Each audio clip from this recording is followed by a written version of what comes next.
ও রমজানে যদি মাসিক হয় রোজা রাখার কি? রমজানে যেই কটা দিন মহিলাদের অপবিত্র রক্ত আসবে সে কটা দিন তারা নামাজ তাদের প্রতি মাপ, আর রোজা তারা রাখবে না।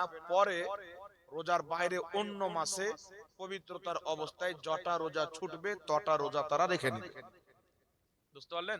মানে রোজার কাজা আছে, নামাজ একেবারে মাপ, ওর কাজা নাই। রমজানে সোহবাসের বিধান কি? রমজানের দিনের বেলা রোজা রাখা হয়, রাত্রিবেলা স্বামী স্ত্রী নিজের সম্পর্ক কায়েম করতে পারে, এতে কোনো সমস্যা নাই। তারপরে লিখাচ্ছেন সোহবাসের পর ফরজ গোসল না করে সেহেরি খেলে রোজা হবে কি? যদি আপনার ঘুম ভাঙলো, দেখছেন গোসল করার টাইম বাকি আছে, তাহলে গোসল করে আপনি সেহরি খেয়ে রোজা রাখবেন, উত্তম। আর দেখছেন টাইম নাই, তাহলে সেহরি খেয়ে পরে গোসল করবেন, রোজা হবে, কোনো সমস্যা নাই। একজন বাপের প্রতি ফরজ সে নিজের মেয়েকে শাসন করবে। একজন মেয়ে কিয়ামতের মাঠে 4 জন ব্যক্তিকে জাহান্নামে নিয়ে যাবে। সে বেপরদা মহিলাকে আল্লাহ জাহান্নাম দিবে। সে মহিলা বলবে, আল্লাহ কেন জাহান্নাম দিচ্ছ? আল্লাহ বলবে, তুমি পর্দা করনি, বেপরদা ঘুরেছো। বলবে, আল্লাহ পর্দা এই জন্য তো আমার বাপ আমাকে কোনোদিন তালকিন করেনি, কোনোদিন বলেনি, আমার বাপ তো আমাকে পর্দা শিখায়নি। আল্লাহ বলবেন, ওর বাপকে জাহান্নামে নিয়ে যাও। সে মহিলা বলবে, আমার মাও শিখায়নি, মাকেও জাহান্নামে নিয়ে যাও। তার বাড়িতে বড় ভাই ছিল, ভাই শিক্ষা দেয়নি, ভাইকে জাহান্নামে নিয়ে যাও। ভাই দাঁড়িয়ে আছে, ভাইয়ের সামনে বই লিপস্টিক পাউডার লাগিয়ে, মাথায় ওড়না নাই, হেজাব নাই, কিছু নয়, বেপর্দা মেলাতে ঘুরছে। আর 12 রকম গ্রামের ছেলে পিলে এসছে, আর ওদের সামনে ঘুরছে, আর মনে মনে বলছে, আমার দিকে তাকা, আমার দিকে তাকা, আমি সাবেরা পাউডার লাগিয়ে এসেছি, ফায়ার লাভলি লাগিয়ে এসেছি। জাহান্নামী মহিলা দেখতে হয়, এগুলো মহিলাকে দেখতে হবে। জি, মজাক করি না ভাই। আজ মুসলমানদের অবস্থা দেখেন পৃথিবীতে, যেই দিকে তাকান মুসলমান জুতা খাচ্ছে, যেই দিকে তাকান মুসলমান লজ্জিত হচ্ছে। এর কারণ হচ্ছে আমাদের মা বোনরা বেপর্দা হয়ে গেছে, এদের কাছে দিন নাই, এদের কাছে ইসলামের শিক্ষা নাই। 8 লক্ষ থেকে 10 লক্ষ মহিলা আরএসএস হিন্দুস্তানের একটা অপবিত্র সংগঠন। এই আরএসএস যখন মুসলমান, হিন্দু, শিখ, ঈসাই সবাই এই দেশের জন্য ইংরেজদের সঙ্গে লড়াই করে নিজের শহীদ হওয়া রক্ত দান করছিল, এই আরএসএস ওই টাইমে ওই সমাতে ইংরেজদের পাও ধোয়া পানি খাচ্ছিল, তাদের দালালি করছিল। এখন এরা শত শত লাখ যুবককে ছেড়েছে।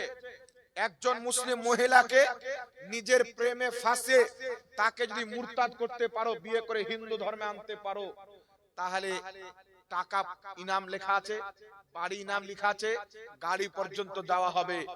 8 থেকে 10 লক্ষ মুসলিম মহিলা এই আরএসএস এর গুন্ডার হাতে ঈমান বিক্রি করেছে। কাউরে 2 ছেলে হওয়ার পর ছেড়ে দিয়েছে, কাউকে ব্যবহার করার পর সমুদ্রতে ব্যাগে ভরে বস্তায় ভরে ফেলে দিয়েছে, কাউকে জিন্দা দাফন করে দিয়েছে। 8 থেকে 10 লক্ষ মুসলিম মহিলা ইজ্জতের সাথে খেলে তাদেরকে নিস্ত নাবুদ করে দিয়েছে। কেন ভাই? আপনি আপনি আপনি আর আমি ইসলাম কি জিনিস, তাওহীদ কি জিনিস, রিসালাত কি জিনিস, এটা আমাদের মেয়েদেরকে আমরা শিখাইনি, বোনদেরকে শিখাইনি, মাদেরকে শিখাইনি। তাই আজ তারা নাপাক লিপস্টিক লাগিয়ে বাজারে বাজারে ঘুরে বেড়াচ্ছে।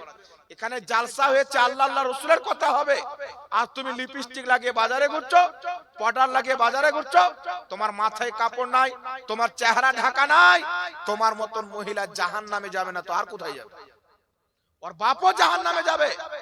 কারণ বাপ হচ্ছে দায়িত্বশীল, তার মেয়ে কিভাবে বাড়ি থেকে বের হলো, কিভাবে চলাফেরা করছে, বাপের প্রতি ফরজ আছে, সে লক্ষ্য রাখবে।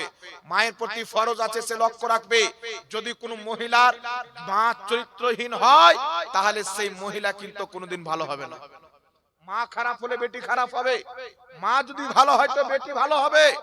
এজন্য আপনাদেরকে বলতে চাই, নিজের মেয়েকে শিক্ষা দিবেন যে তুমি জালসাতে যাচ্ছ, চুপচাপ জালসা শুনবে আর চলে আসবে।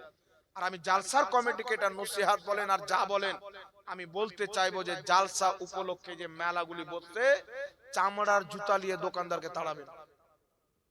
জি, অনেক জায়গাতে হয় মানা করে দিল, হেমবেলে মিটিং এ পাস হয়ে গেল, জবরদস্তি দোকান বসে গেল। কেন আপনি লিপস্টিকের দোকান বসবে, কেন মুনহারির দোকান বসবে, কেন ভিড় ভাড়ের দোকান বসবে? এমন দোকানে বসতে দিব না যেখানে মহিলাদের জন্য যাওয়ার কোনো সুযোগ হবে। না কি বলেন বাবা? আর এরকম যদি হয় তো জালসাতে যে একটা রুহানিয়াত ছিল, আল্লাহর ফেরেশতা এই জালসায় কি করে আসবে? যেখানে বেপরদা মহিলা মেলাতে ঘুরে বেড়াচ্ছে, আল্লাহর ফেরেশতা আসবে? কথা বলেন। রুহানিয়াত শেষ হয়ে যাবে, তখন এই জালসা করাতে মানুষের মনে কোনো আঘাত হবে না। যতই কোরআন হাদিস বলেন, মানুষের অন্তরে আসার হবে না, কোনো কাজ হবে না। এজন্য জালসার মধ্যে রুহানিয়াত বরকরার রাখার জন্য মেলাকে উঠাতে হবে।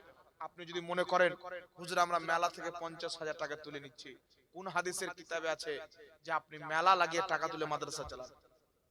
নাকি দরকার পড়লে আমার বাজেটকে কমিয়ে দেবো, কিন্তু আমি মেলা কেন বসে? গ্রামের লোক 10 টাকা করে আর ধরে দিবে নাকি বলেন? অনেকটা রাস্তা রয়েছে, কিন্তু জালসা উপলক্ষে খোদার হস্তে আপনারা এগুলো মেলা বসতে দিয়েন না। এটা খুব খারাপ লাগলো। কয়েক জায়গাতে লেগেছে, শুধু এখানে নয়, এই অবস্থা গোটা পশ্চিম বাংলার কোনা কোনাতে ঢুকা আছে, কিছু কিছু জায়গাতে এটা বাদ আছে। আমি আপনাদেরকে বললাম আগামী থেকে এটাকে আপনারা লক্ষ্য রাখবেন, মেলা বসতে দিবেন না। কথা বুঝতে পারলেন? এখানে লোক দেখছি তো অবাক, আর রাস্তায় লোক দেখছি তো অবাক। রাস্তাতে যদি 10,000 লোক হয় তো এখানে মনে হয় না যে 1,000 লোক হয়। জি, এইরকম হচ্ছে মুসলমানদের অবস্থা।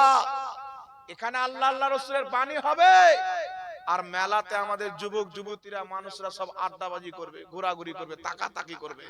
তো এই জালসাতে না রহমত হবে না বরকত হবে বাবা?